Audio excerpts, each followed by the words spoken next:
We're going to have a little kind of special break here, a special guest. So Dr. Glen Thompson, who's been listening over the last few weeks along with us. So he's been helping me make sure that I've got some of my figures right and things like that, and has been helping me put together some of the new graphics and charts that we've been using. Dr. Glen Thompson, he was a New Testament professor, history professor at Asia Lutheran Seminary, at Wisconsin Lutheran College, lots of different institutions. And he got his PhD in early church history and Roman history from Columbia University. And so while he was at Columbia University, the work of his dissertation had to specifically do with doing textual criticism with the letters written by a person named Pope Julius I. So this was a bishop in Rome, died in 352 AD. So before there were popes that had authority over the whole Christian church, they started out as bishops in Rome. And so this is one of the very first people kind of recognized as this pope, but he's still a regional person. And it's kind of in that transitional period, I believe, where the popes are starting to have a little bit more broader power. But right now, this is a bishop in Rome, Julius I.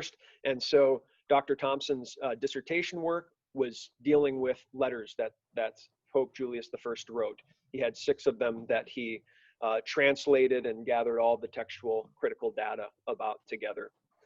And so this then got published in a book, The Correspondence of Pope Julius I. So if you want to go out and get a copy of these 6 letters with all the textual apparatus, but it's just a professional work of history, right?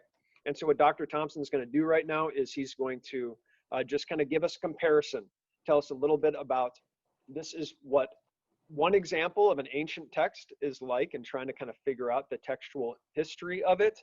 And that'll kind of give you a little bit more insight about just how mind-blowingly amazing the New Testament is compared to other ancient texts.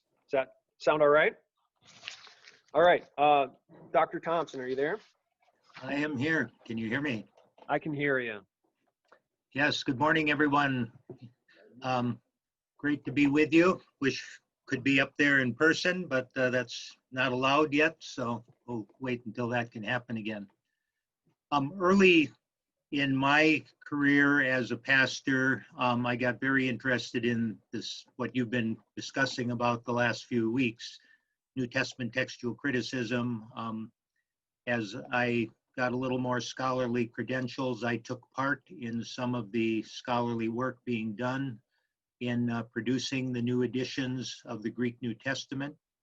Got to meet many of the people you've talked about, Bart Ehrman and others along the way. But I saw from the inside exactly how this all works. When I was getting ready to do my doctoral dissertation and looking for a subject, I decided to pick one that had to do with manuscripts, where I could actually spend time with manuscripts. And I went to Europe almost every summer for a number of years, went to over 50 different libraries and saw well over 200 ancient manuscripts from the 6th century through the 13th century. But my focus was on this guy, Julius I. He's actually the earliest of the bishops of Rome, or popes, for which we actually have letters that have survived. And that's why I picked this subject, and because nobody had done this before on this man, which was quite amazing, since the Bishop of Rome is not exactly an obscure figure in history. So what I found out was there were, first of all, there are maybe about 20 different letters that were said to have either been written by him or to him.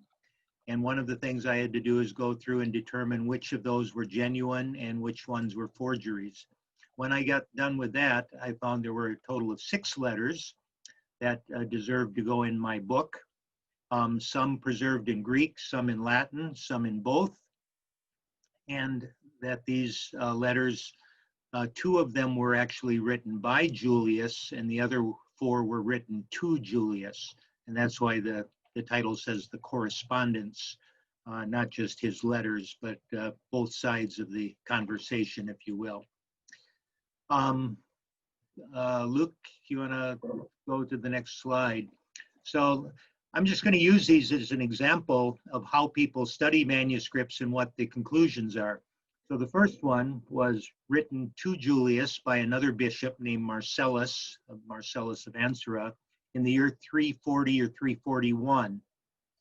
And that letter, as you see in the chart, written 340, was picked up about 35 years later by a man named Epiphanius, who was writing a book against heresies in the church, and he wanted to quote this letter, so he included it in his book. By the way, all 6 of the letters I'm talking about, the original copy is lost, just like all the original copies of our biblical documents. So in these cases, all of them have survived, almost always within somebody else's book where the other person has quoted them. So 35 years after it was written, Epiphanius quotes this letter. Then it goes 900 years before we have a preserved copy of Epiphanius's book that has this letter in it. So that's the one I call P1 here for the chart. And the copy was made in 1304. Then, about 100 years later, somebody saw this and made another copy of it, P2. A few years later, somebody copied P2, that is our P3, and then eventually somebody copied P3, and that's what we call P4, made in the 16th century, just about the time of Martin Luther, when you were at the very end of making manuscript copies, because more and more by that time, they were just being printed. We know this, and scholars used P2 and P3, but then the copies were lost. So when I went to Europe, I could not see these. I saw P1 and I saw P4 and looked at their evidence. So I compared all 4 of these to try to get back to what was the original letter, the exact text that Julius had written. But in reality, note, I really only had one, what we call witness, independent witness, P1. Since P2, P3, and P4 were all copied indirectly from that first P1, all I could really do is reconstruct the letter according to the textual evidence that was in its form in 1304. And if I thought there were mistakes in there that had crept in the previous 900 years, I had to conjecture that. And so we talk when we're doing texts about textual evidence, and then we talk about conjectures. And the conjectures are where there is no textual evidence, but I think this doesn't make sense the way it is. So I think if we just change these 2 letters around and make this other word, it makes more sense. We have very, very, very, very few conjectures for the Greek New Testament because we have so much manuscript evidence. But once in a while, there still is a place where somebody thinks, and some scholar will suggest that. So here you see a typical example then of a letter and how it has been perceived. Letter number 2 is a little more complicated, but in many ways not any different. This letter was written in 431 by Julius, who sent it away to some Eastern bishops. And one of these Eastern bishops, Athanasius, put it in one of his writings 8 years later as he was constructing a book. And somebody else copied that letter, probably from Athanasius, we think, in the 5th century, so a couple decades after Athanasius composed his book. And that copy was again copied, or copies of copies were made, but in 1050, a manuscript came along made in Constantinople that goes back not to Athanasius, but probably to a copy of something else, because again, there are a couple mistakes in it that seem to mean that he was copying from a manuscript that wasn't completely accurate. A century later, A2 was also made in Constantinople a few years later. A3 made on Mount Athos in a monastery in northern Greece. The fourth copy, we don't know where it was made, A4, but it's now in a museum and library in Spain, El Escorial. And the last one was another copy made in Constantinople about 1350. So here we have 5 manuscripts. They all seem to go back to that one in red, the lost archetype of the 5th century. They all seem to have been copied from copies that go back to that one. A1 and A2 are very similar, and so they have been called family 1. A4 and 5 seem to be very similar and called family 2. A3 doesn't fit neatly into either one of those, but may have been influenced by both of these families. So here we have what we would call 5 independent witnesses, but all of those 5 independent witnesses go back to that 5th century copy that doesn't seem to be Athanasius's copy. But all of this we determine by the little differences in spelling, in word order, in a few places and things like that. Letter 3 is yet a different situation. Here we have 2 bishops writing a letter to Julius after a church council. These 2 bishops come from the West, and so they wrote their letter in Latin in 343. Sometime in the following 50 years, it was translated into Greek.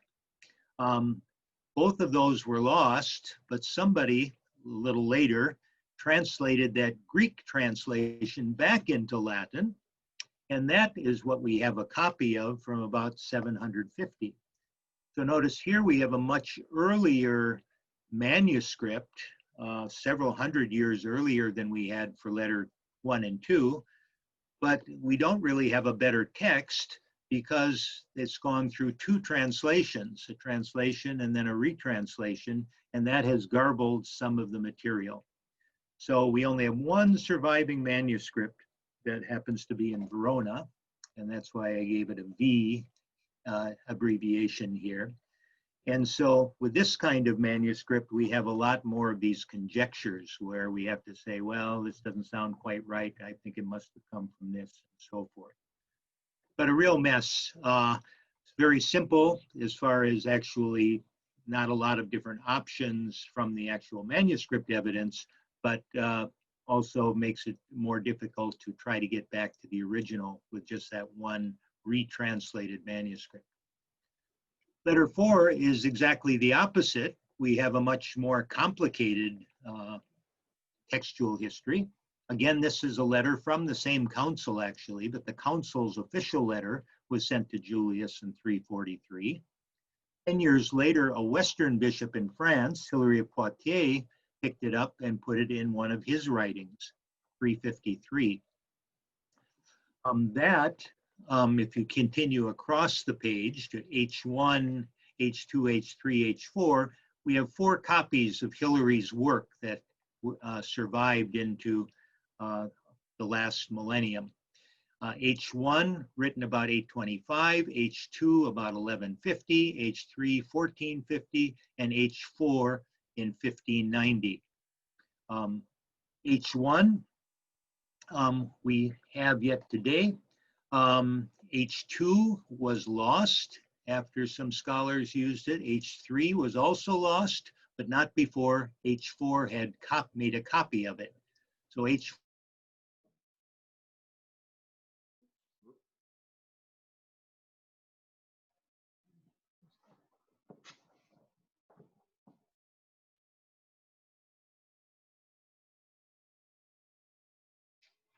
Did we lose Dr. Thompson or did we lose St. Paul? We've lost Dr. Thompson. All right. And we're still here.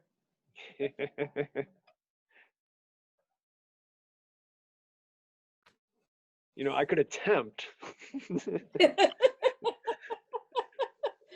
He's frozen in the 6th century.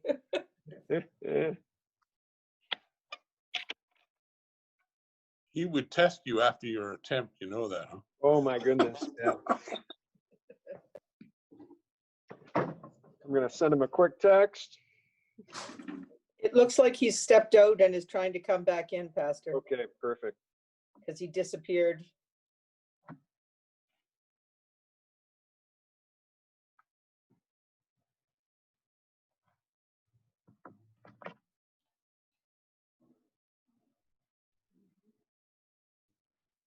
Like watching a movie you're really interested in and then it stops. Yeah, like the old days with Netflix when you kind of first got it. Yeah. Yeah, sometimes still, yeah.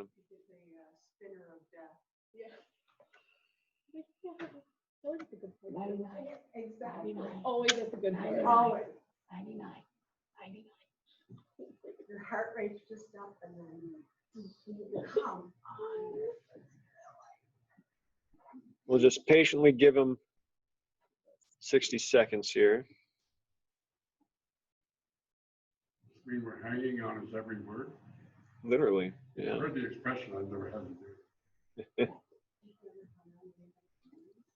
Pastor, in the event you can't reconnect, could you somehow try to get the rest of his talk?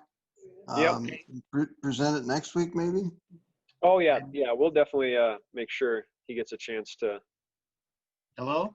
wrap things up. Hello, Dr. Thompson. All right. Sorry about that. I don't know what happened. So should I quick pick up? Yep, you can just pick up. You were talking about H4 being a copy of H3, which was lost. Yeah. And then collection B, collectio B, the one in red a little lower down, is a collection of proceedings from church councils that was made about 525. And that included Hilary's, the letter, seemingly from Hilary's work. It was a Western collection made in the Latin West and copied Hilary's work. We have 5 different manuscripts of that collection between 750 and 850. But there are also 3 or 4 other collections, collection M, collection D, and collection E. So we have lots of different collections of early church council material, and 4 of them all have this one letter. 3 of them, however, get their letter, copied it from the collection named collection B, Collectio St. Blas. So the other 3 are just copies of that. So what do we really have? We have H1, H2, and then the original Collectio B document, and all the other manuscripts of collection M, collection D, collection E, a total of over about a dozen manuscripts, really only count as one witness because they all were copied from this copy that collection B got from Hilary. But it keeps us in a job who are doing textual criticism when we have to analyze and look at all of these. Okay, letter 5, again, was preserved by Athanasius about 8 or 9 years after it was written, and a lost manuscript.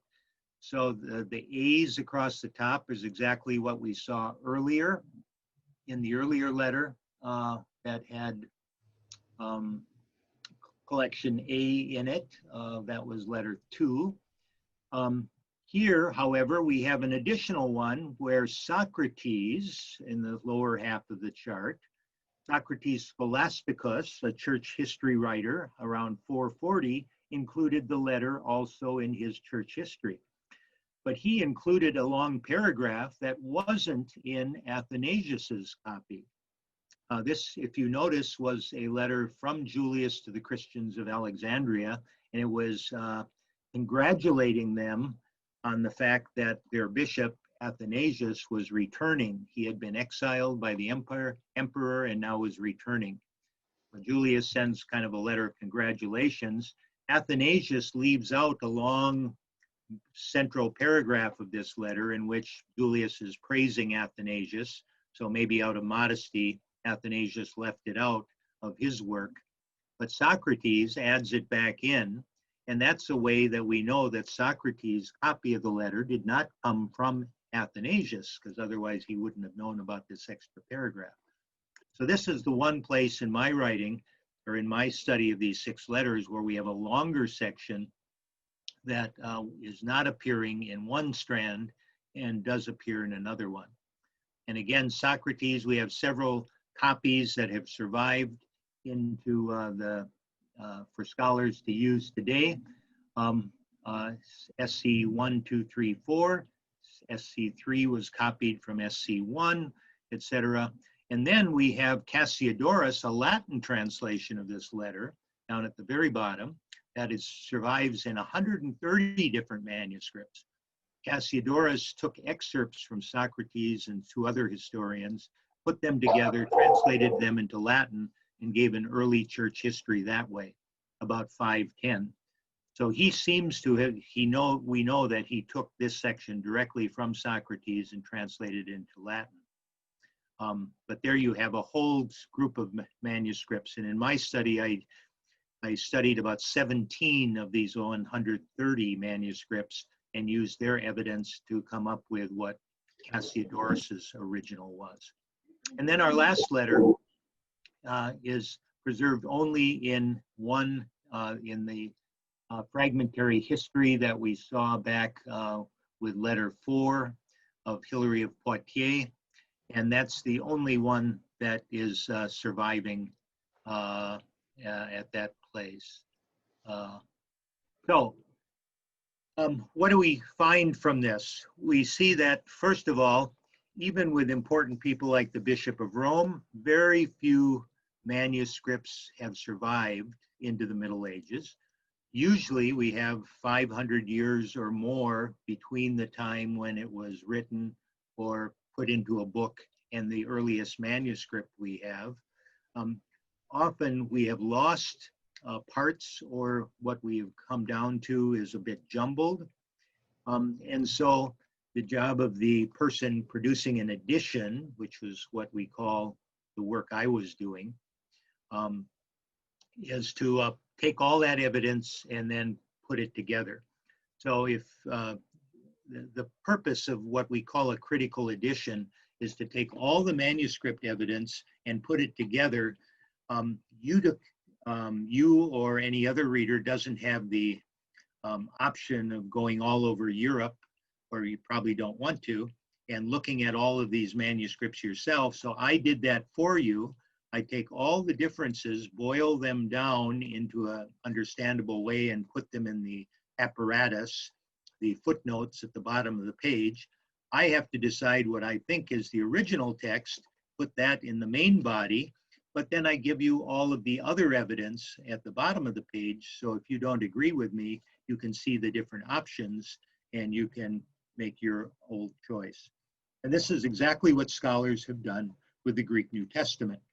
So the Greek New Testaments that we use in our seminary, the ones that your pastors use when they do their sermon studies, are exactly this. They are a text produced by scholars that they think this is what the original was.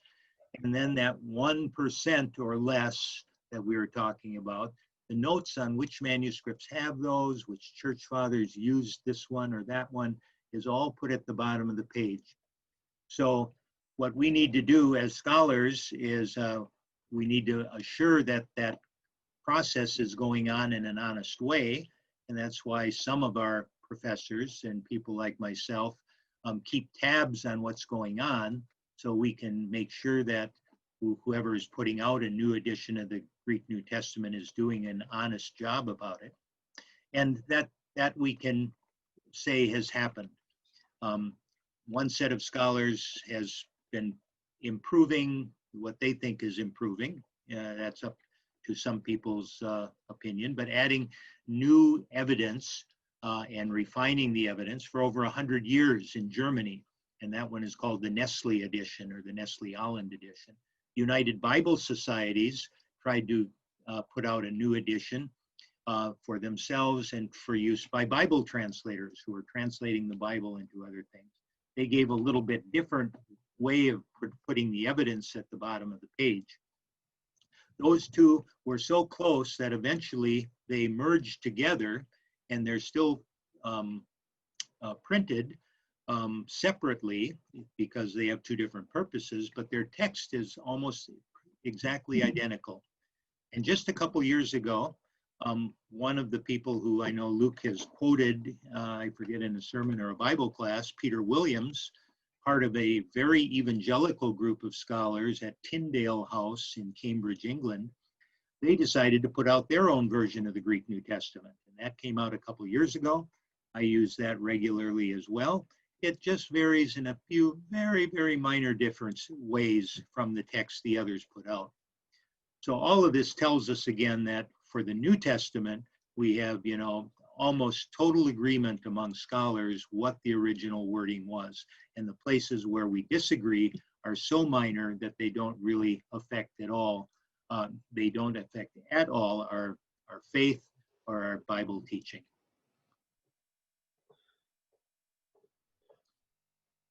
It's now an opportunity for some questions. I got maybe one to kind of get us started here, Dr. Thompson. So Fran asked earlier, so you've got someone like Bart Ehrman, who's publishing all these books about there being all these vast numbers of differences, but then in his appendix and in person as well, he'll say this, this doesn't change our confidence in what Christians ought to believe, and things like that. You've met Bart Ehrman, you've had breakfast with him lots of times at the Tyndale House and places like that. Can you maybe explain a little bit more for Fran and the rest of us? Okay. Why you might have a scholar that even though if he's in complete agreement with what all these editions are saying, what's going on with his take on this? Right. Yeah. Bart is, a bit of an enigma. He did have some sort of spiritual crisis at some point in his life, and I'm not sure he considers himself a Christian anymore, much less an evangelical Christian. I've never really asked him that, and he certainly doesn't talk about it. So he did have some sort of spiritual crisis at some point, and he stopped being an evangelical. At the same time, he became very popular. He's a very good speaker, very engaging. And I think fame and fortune were part of the reason he's gone in the direction he has. If you want to sell a lot of books, just say, the Secret New Testament or, the Revised New Testament or something, and that'll sell a lot of books. And he became very famous. He got at the University of North Carolina, I think, where he was, put out a lot of books. And so he, on one hand, plays to the camera by making all of these, outrageous things about millions of variants, etc. On the other hand, when he's in a scholarly conversation, he has to admit that, this doesn't change the meaning of the Bible. And so he is more what I would call like many more liberal Christians who probably has a more liberal agenda of what Christianity ought to be, a more rationalist agenda, and more of the here and now rather than the next life. He, by the way, wrote perhaps his most famous book among scholars was called The Orthodox Corruption of Scripture, in which he tried to argue in this book that it was monks, good Christian Orthodox monks, who made many of these changes in order to make Jesus sound more Christ-like. I still remember when that was discussed at a scholarly conference, and Gordon Fee, one of the conservative textual critics from Canada, by the way, Regent University up in Vancouver, is where he taught most of his career.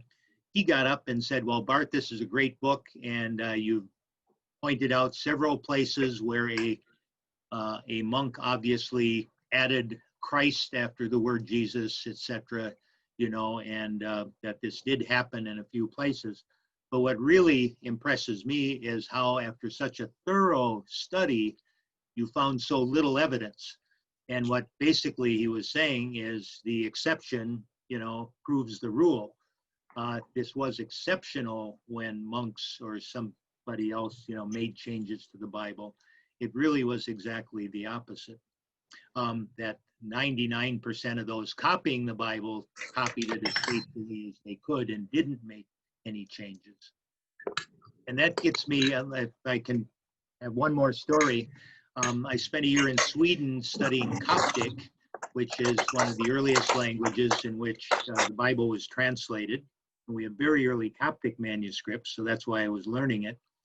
And I had an examination with the professor. You had to basically learn everything on your own. And at the end, you had an examination with this famous professor, a 2-hour oral examination, one-on-one. So I was sweating profusely when I went in to have my examination, and I was going to have it on the Coptic version of the Gospel of John. And I got in there and he said, well, let's start translating. And he said, why don't you start at chapter 1, verse 1? And I had a huge sigh of relief because, of course, I could recite John chapter 1 in my sleep, even without the Coptic text in front of me.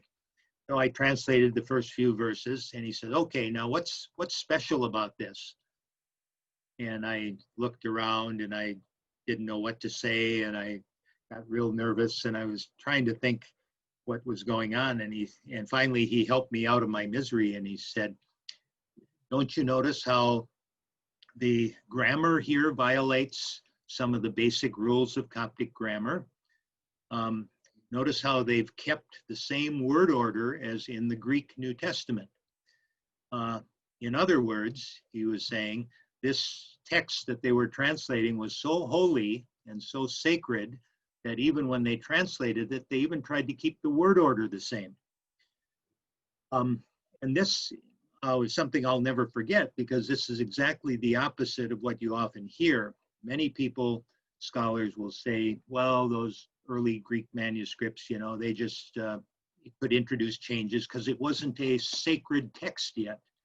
And yet all of our evidence, even from translations, is that from the very beginning, people saw this as a sacred text, and they weren't going to make any changes in any way unless, because this was a sacred text.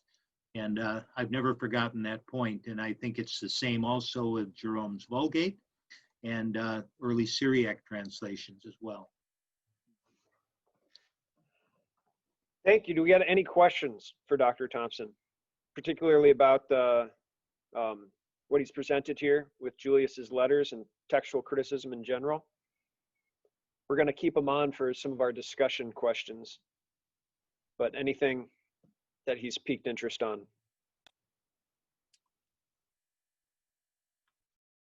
Otherwise, we're going to move into some... Pastor, I have a question. Yeah. Dr. Thompson,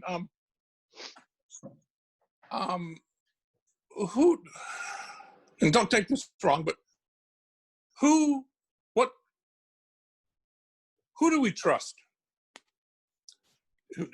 There's another version of the New Testament being published by another company.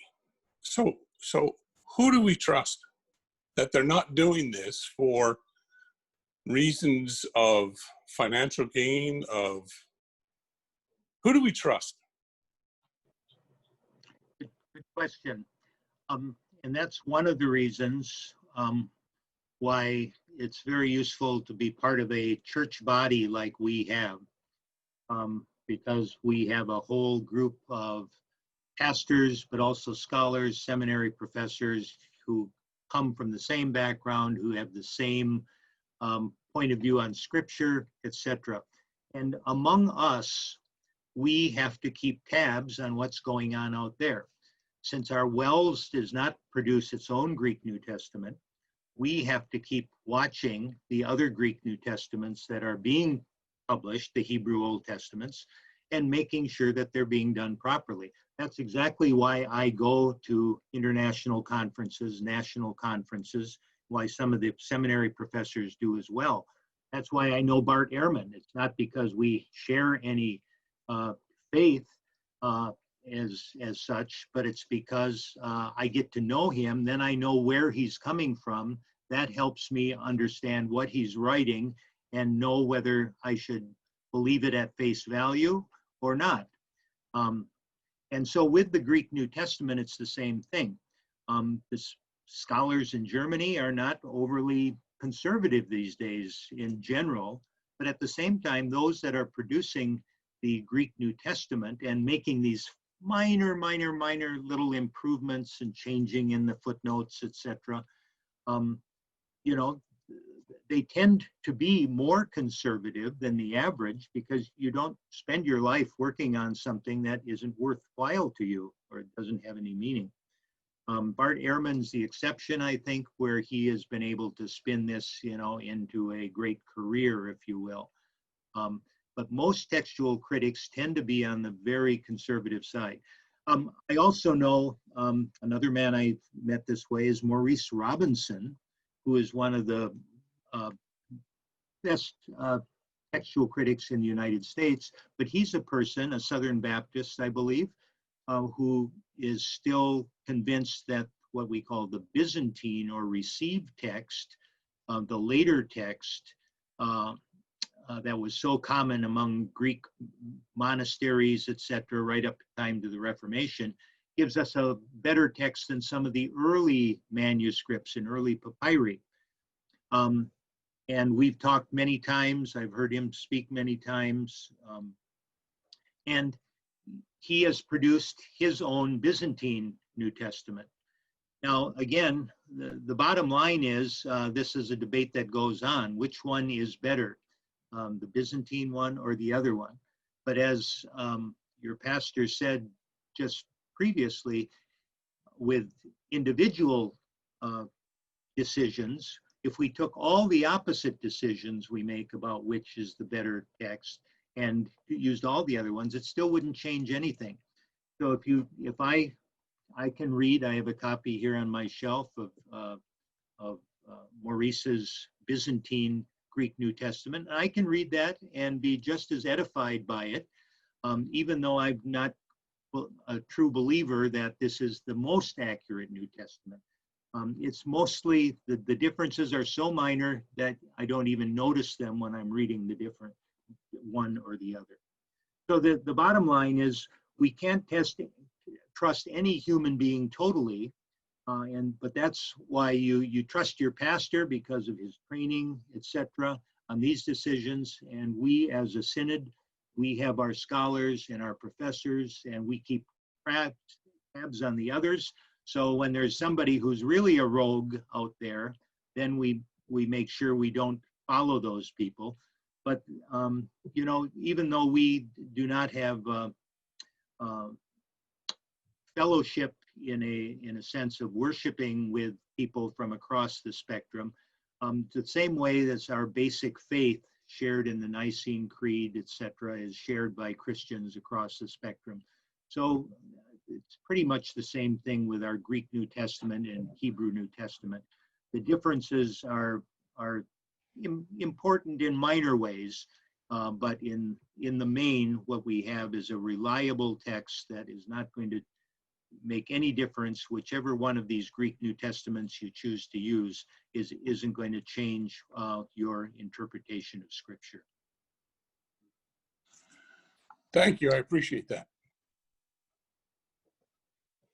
Pastor Thompson or Dr. Thompson, would I be correct in saying that the mainstream Bibles that are available today differ only very subtly and not significant? It's not like you're debating round earth versus flat earth. It's the principles of Scripture still apply. So whether you pick up a King James or an NIV or whatever, you're still dealing with God's word as we can best have it interpreted or translated, Yes. I should say. Yes, and the reality is there's just not one best way to translate anything from one language to another. And maybe you've gone to a play, go to Hamlet and see Hamlet in the original where it's staged as a 16th century performance, and then you go to another Hamlet that's put in the modern Second World War and with modern English instead of the traditional. The play's the same, it's just put in a different setting, and one can say which one is, we know which one was original, but that you learn new things about the play when it's put in a different setting that you may not have thought in the other one. So with Bible translations, it's pretty much the same thing. And that's why your pastors are always there with their knowledge of the original language to guide things in a Bible class. And it is always great. When I was pastor in New York City during my time at Columbia, you know, I always encouraged everybody to bring their favorite Bible to Bible class. And it, you know, one translation sometimes would bring something out that the others seemed to have missed, while the other ones did the exact same thing on other occasions. So I think this is a real thing. I told Luke I'd like to experiment sometime in doing a Bible study on the Trinity using the New World Translation, which is the translation of the Jehovah's Witnesses.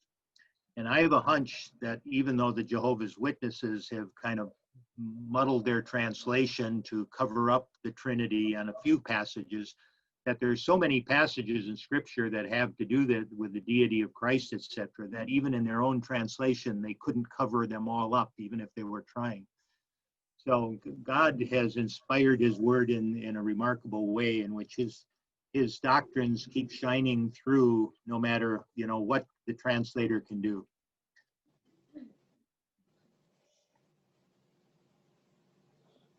Well, we're not going to get to our discussion questions today, which is perfectly all right. We'll continue this next week as well. Let's thank Dr. Thompson for spending his Sunday morning with us. Yeah. And thank you very much. This is very, very suitable way of kind of capping up our discussions on the textual transmission of the New Testament. And let's close in prayer.